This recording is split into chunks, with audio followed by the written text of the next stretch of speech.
Kun qophii xiinxala seenaa gootota Oromooti. Qophii xiinxala seenaa gootota Oromoo kan isiniif dhiyeessu obboleessa keessan Saai'Ntistii Iskandar Alii Hursooti. Kabajamtoota hordoftoota keenya qophii xiinxala seenaa gootota Oromoo tanarraa gubbaratti waa'ee obbo Lammaa Magarsaatii isiniif dhiyeessina. Erga dhaggeeffattanii fixattanii sheer laayik godhuudhaan Oromoota mara gurraa akka buuftan kabajaan isin gaafanna. Akka armaan gadiitti isiniif dhiyeessina. Obbo Lammaa Magarsaadhaa gameessa siyaasaa Oromooti. Obbo Lammaa Magarsaa gameessa siyaasaa Oromoo qofa osoo hin ta'in abbaa qeeroo qabsoo Oromooti. Obbo Lammaa Magarsaa garaa qabsoo Oromootti kan makame yeroo gabaabaa yoo ta'ellee dhaabni obbo Lammaa Magarsaa dhalee if keessaan ol baase dhaaba adda dimokiraatawaa uummata Oromooti.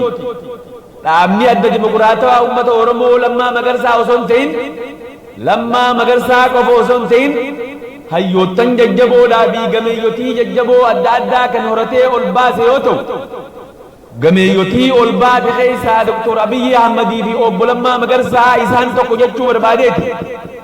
Keessaahuu dhaabni dimokiraatawaa uummata Oromoodhaa yeroo qabsoon Oromoodhaa murtooytuu taatetti sabboontota Oromoodhaatii fi qabsaa'ota quuqama qabsoo Oromoodhaa qaban gama fuulduraatti harkisuudhaan qabsoo Oromoo bira dhaabbachaa akka ture yaadannoo yeroo dhiyooti. Obbo Lammaa Magarsaa ijoollummaa isaatirraa kaasee nama naamusa olaanaadhaan guutamee guddate yoo ta'u, muudama garaagaraa dhaaba adda dimokiraatawaa uummata Oromoo gubbaratti muudamuudhaan muudamiinsa isaa kenname hundaa'uu naamusa olaanaadhaan kan xumure yoo ta'u, obbo Lammaa Magarsaa nama aarsuudhaan hin beekamne yoo ta'u, obbo Lammaa Magarsaa abbuma fedhee utaanaan akka itti naarre kan fedhu yoo ta'u, obbo Lammaa Magarsaa akkasuma dhugaa Oromootiin kan qabsaa'e ganamuurraa'uu seenaan isaatii fi wanni inni yeroo gabaabaa keessatti hojjete ragaa ba'aafi. Obbo Lammaa Magarsaa yeroo gabaabduu tana keessatti keessaahuu yeroo qabsoon Oromoodhaa murtooytuu taate tana keessatti as bahee quuqama ganamuurraa'uu qabu uummata Oromoo biratti kan dubbachaa ture yoo ta'u, keessaahuu kan beekamtii gurguddaa irratti argate. Bulchiinsa Muktaar Gadiir keessatti afayaa'ii caffee Oromiyaa ta'uudhaan kan muudame yoo ta'u, yeroon inni afayaa'ummaa itti fudhatee akkasuma yeroon inni muudama sanitti muudamee ittiin Oromiyaa gaggeessaa ture yeroo murtooytuudhaa fi akkasuma yeroo maastar pilaanii Finfinneedhaa uummata Oromoo quba tokko dhaabe yoo ta'u, hooggantoota dhaaba adda dimokiraatawaa uummata Oromoodhaa kanneen kutaalee Oromiyaa godinoota gubbarratti hujii isaanii gamaa gamaan raawwachuudhaan uummata Oromoodhaa walitti qabanii mari'achiisaa turan yoo ta'u, warroottan uummata Oromoodhaa mari'achiisaa turan keessaa obbo Lammaa Magarsaa isa tokko jechuu barbaadeeti. Obbo Lammaa Magarsaa warroottan uummata mari'achiisan keessaa kan sagalee olaanaadhaan uummata gaafiilee uummata biraa isa qaqqabde bifa sirriitii fi bifa uummanni Oromoo irraa fedhuun deebisu yoo ta'u, deebisaan gaafa san obbo Lammaa Magarsaa uummata isaatiif deebise maastar pilaaniin Finfinneedhaa wanni uummanni Oromoo hin feene gonkumaa'uu lafa tanarratti hin hojjetu. Wanni uummanni Oromoo hin feenee fi akkasuma wanni uummanni Oromoo jaalalaan hin fudhanne gonkumaa'uu lafa tanarratti hojiitti hin hiikamu. Waaqaatu kara lafaa gabbu'e moos jechiitu kara waaqaa ol ba'e jechuudhaan dhaadannaa gurguddoo uummata Oromoo godhe.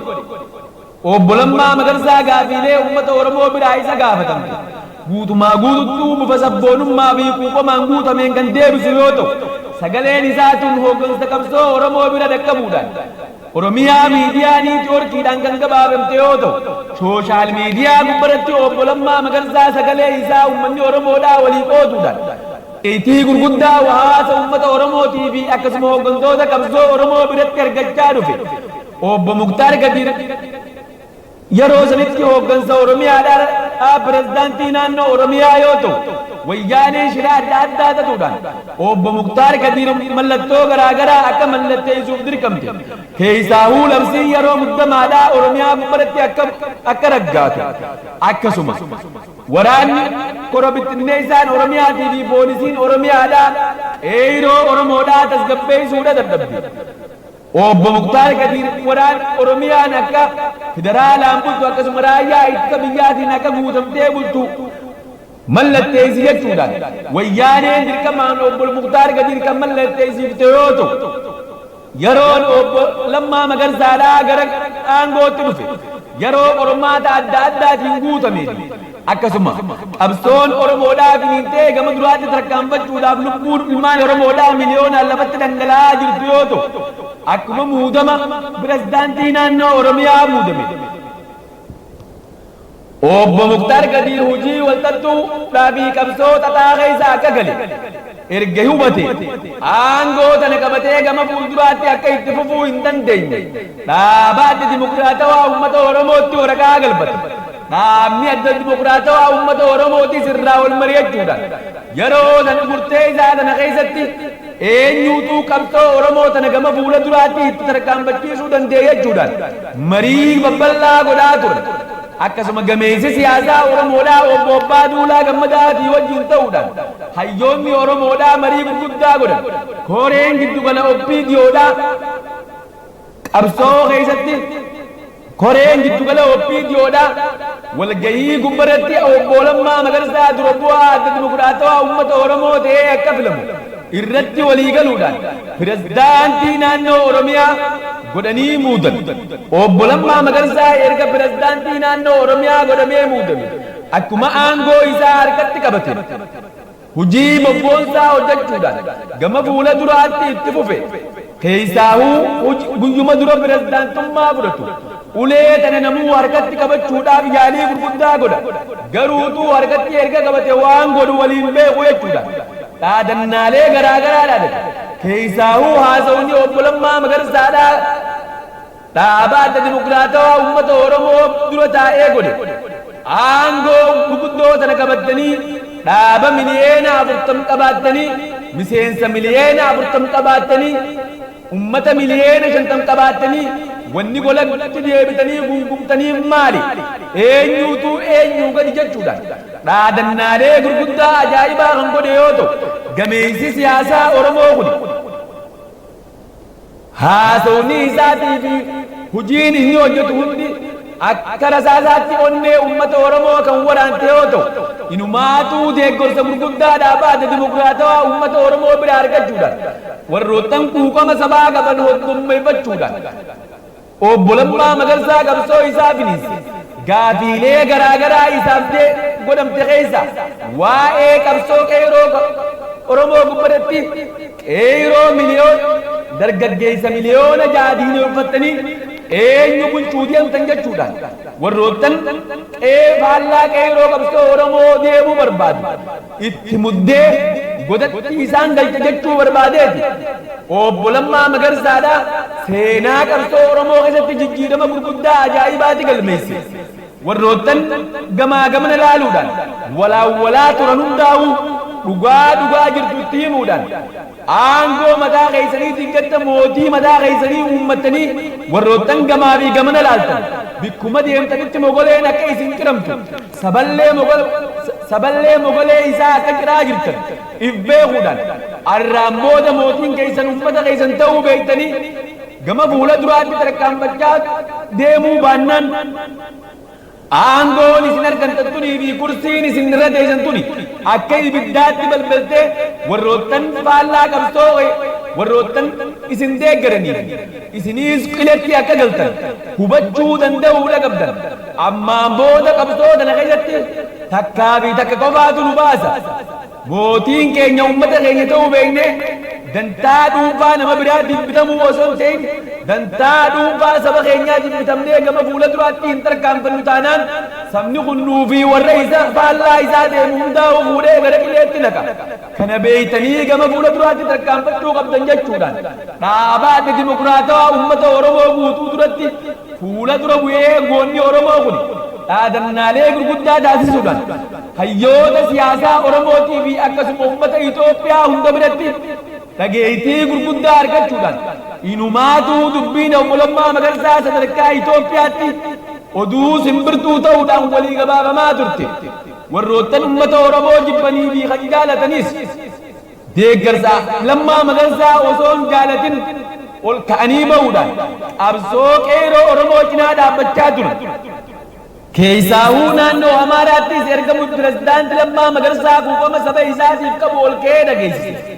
Warroottan naannoo Amaaraa hoogganan qabsoo naannoo Amaaraa keessa gaggeessuudhaan garaa qabsoo bilisummaa Oromootti mahaman. Kuni taatee yeroo san taate gammachiiftuu keessaa isa tokko Obbo Lammaa Magarsaa waayilota isaa qabachuudhaan garaa mootummaa naannoo Amaaraa Baardaaritti imale. mootummaa naannoo Amaaraa Baardaar dhaquudhaan Itoophiyaan susnawjee afaan Amaaraatiin kan dubbate ummata Oromootii fi ummata Itoophiyaa hunda kan dinqisiifachiiste yoo ta'u yeroo san keessatti yeroo Itoophiyaan diigamuudhaaf sadarkaa tokkoffaarra jirtu yoo ta'u Itoophiyaan gama fuula duraatti akka hin diigamne hamileen ummata Itoophiyaatti godhamte. Inumaa hayyoonni ummata Amaaraatis Hora Obbo Lammaa Magarsaatii fi Obbo Gandoo Andaargaachoodhaa qabatan. Keessaahuu Obbo Gandoo Andaargaachoodhaa pirezidaantiin naannoo Amaaraa kan yeroo sanii ummanni Oromoodhaa akka namoonni tokko tokko eegu kana osoo hin ta'in ummata aadaa isaatii fi duudhaa isaa keessatti haammataa ta'e ta'uu baranneeti jirra. Kijibduun amma dura waa'ee ummata Oromoo kijibdu. Amma booda qilee gasseensi jechuudha. Dhaadannaaleen jarri lameen harka ol qabatanii godhan. Inumaa wayyaanee yaaddoo gurguddoo keessa naqe. Isaanii fi warroottan faallaa isaanii deemanii fi warroottan akka isaanii hundi Toora Gandoo Andaargaachootii fi Obbo Lammaa Magarsaa qabatan. Inumaa paartiin TPLF paartiin nugusa taatee Itoophiyaa tana gubbarraa gabbulchaa turte. Waa'ee Obbo Lammaa Magarsaa gubbaratti wal mari'atan. Waa'ee Obbo Lammaa Magarsaa gubbaratti marii adda addaa godhuudhaan Obbo Muktaar Kadir kan waan nuti feene hundaa'uu nu mallatteessaa ture. Eeroo Oromoodhaa if duuba deebisuu hin dandeenye. Haa ta'uu namticha buufamaan saba isaatiif as ba'ee akkanatti dubbate. Inni kuni boolkaanoo biyya keessaa nu dhoose. Kana fitti tuunaan inumaatu boolkaanoon akka ajaa'ibaatti nutti dhoowa jechuudha. TPLF walitti guunguman. Carraan nuti qabnu takkaa fi tokko qofa.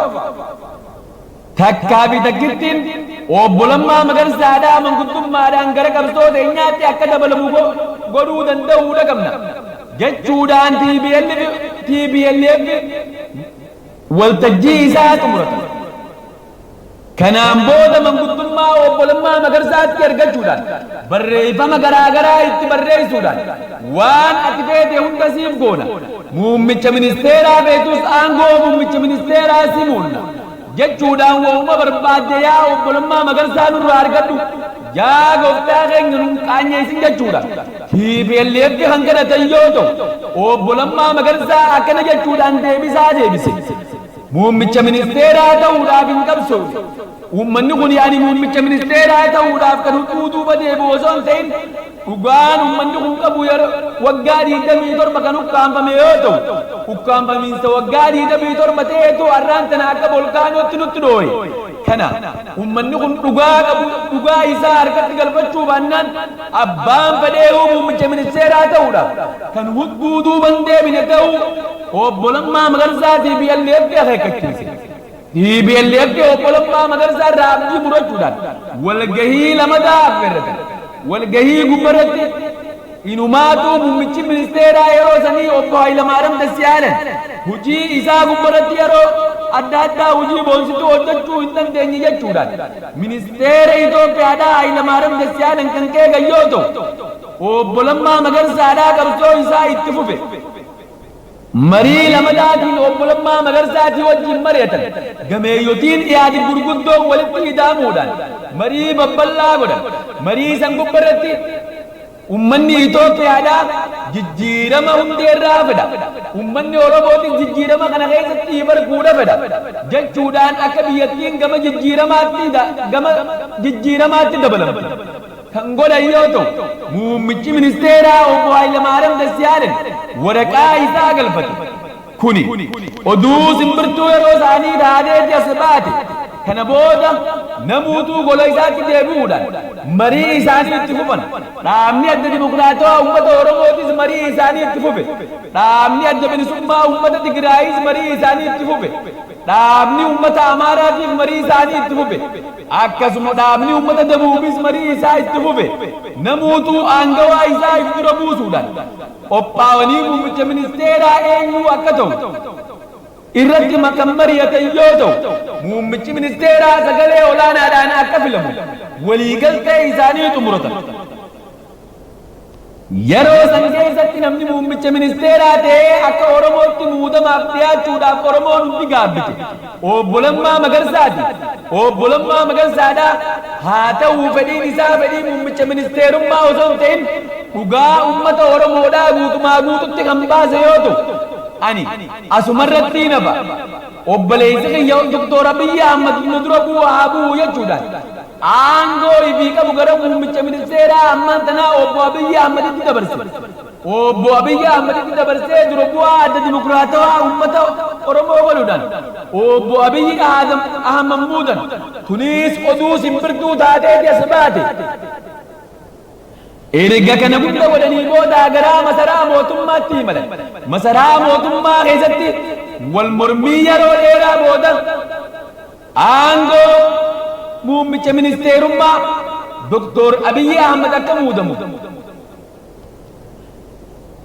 yaadikoonni liqamanbar yaadi godhuudhaan sagalee olaanaadhaan Doktor Abiyyi Ahmad kan muude yoo ta'u kunis oduu simbirtuu yeroo tanaa taateeti as baate. Ummanni Oromootii fi ummanni Itoophiyaatis gammachuu isaa ibsate. Obbo Lammaa Magarsaa gameessa siyaasaa Oromoo kun obboleessa isaatii wajjin qabsoo gurguddoo godhuudhaan kan itti fufe yoo ta'u achi as deebi'anii namuu gola isaa keessatti mari'ate.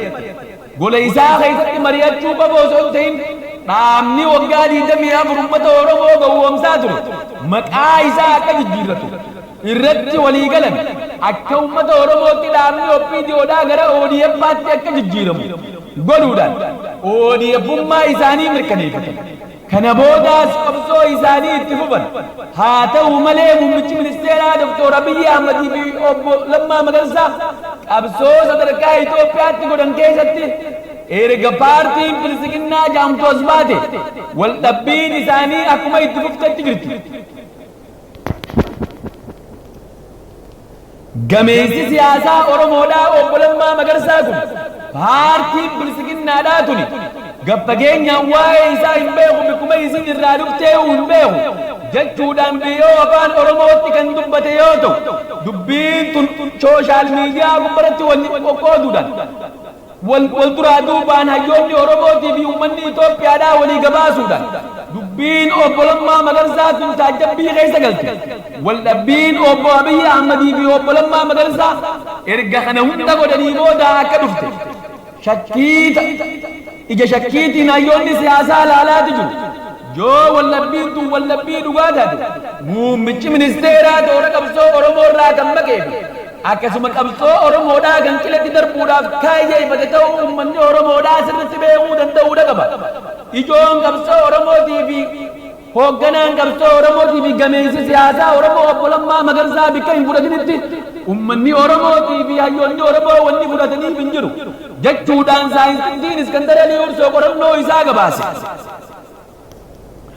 Obbo Lammaa Magarsaadha waan Obbo Lammaa Magarsaatiif hin ta'in wanni hooyyoota Oromoo kabiraatiif ta'u hin jiru.